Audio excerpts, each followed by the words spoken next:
If you forgot the screen lock password on Motorola Edge 70 Pro and now you cannot unlock your phone, then what you can do is you can factory reset your phone by going to the recovery mode. Of course, this means that you will lose everything that you have on your phone.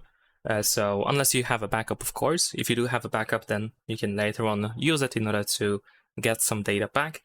But other than that, everything is going to be erased from your phone. So if you decide to do so, then what you need to do is, first of all, we need to force restart our phone, which can be done by just pressing and holding the power button over here.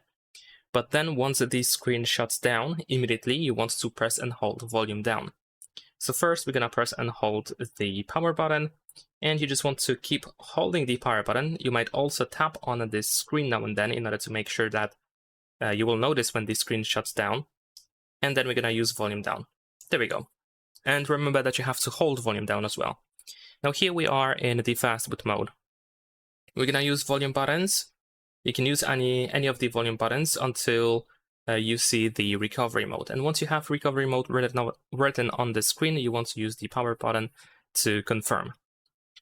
And there we go. Now let's just wait for the phone to show us this no command screen. And once it does, then you want to press and hold the power button, and once you hold power button, you want to press volume up. So press and hold power and then press volume up.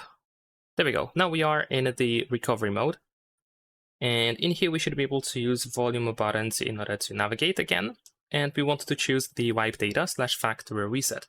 Confirm by pressing the power button, and then over here we want to go to factory data reset option. In case you go back to the main menu of recovery mode, you just want to choose reboot system now to go back to the normal mode. Leave a like and subscribe.